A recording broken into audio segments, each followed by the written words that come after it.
Northern elites under the aegis of Arewa New Agenda have decried the growing insecurity in northern Nigeria. Convener of Arewa New Agenda, Senator Ahmed Mu Alayidi, at the follow-up of a conference which held in Abuja on Saturday, said the proposal made at the conference followed the outcome of the earlier one of November 2023, where the concerns of the elders about the northern youth restiveness, crime, and criminality ravaging the region were reviewed. Clearview's Florence Joshua brings us details of the event.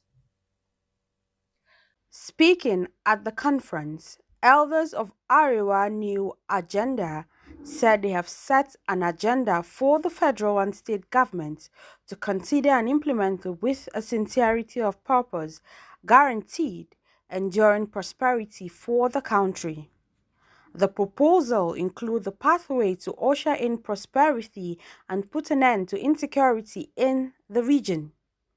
This includes a concept that matches vulnerable households and communities with the skills they need to engage effectively in the local economy using a tested workable model whereby each household receives individualized support from a trained community liaison that help with the household to map their assets and set goals, develop and implement targeted plans over a designated time frame. In the first instance, this initiative will support about 100,000 vulnerable households per state to increase production and productivity within 15 months. States and local governments could be encouraged and trained to adapt and integrate this approach for increased service delivery and community involvement in governance. Number 2, farming and agriculture.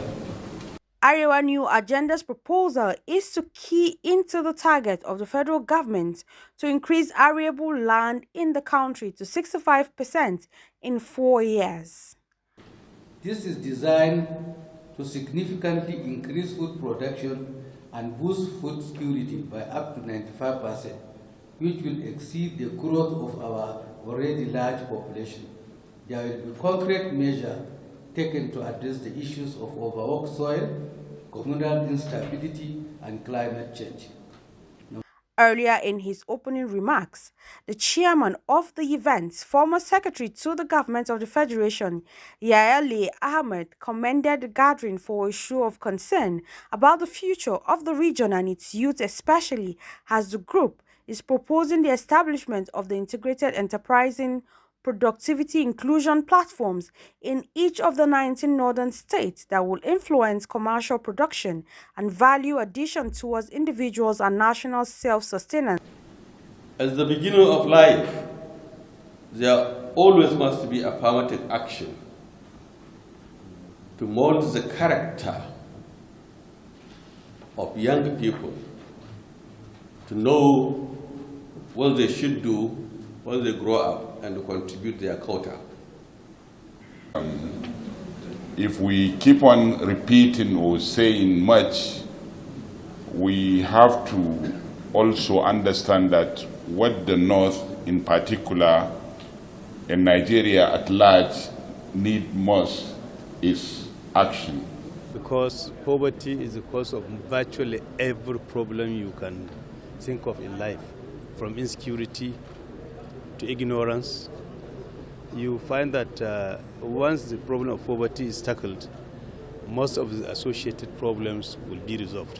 But some of these teasing problems that are on the ground today, we must also try to appreciate that we have problems. And if you don't sacrifice as young men today, pressmen today, presswomen today, students, parents, if we don't sacrifice today, how about those that will give back to, that will grow into another generation? So it is our own time to suffer so that the next generation will get a better Nigeria. The group insists the model has the potential to generate over 50 million naira cumulatively per capita income annually, while insurgency, banditry and other social vices will be reduced drastically. ANA therefore appealed to the federal government to reconsider some of its policy measures, such as the ECOWAS sanction on Niger Republic, especially the closure of borders, considering the negative implications for the economy of the states of northern Nigeria. Florence Joshua reporting for Clearview News Desk.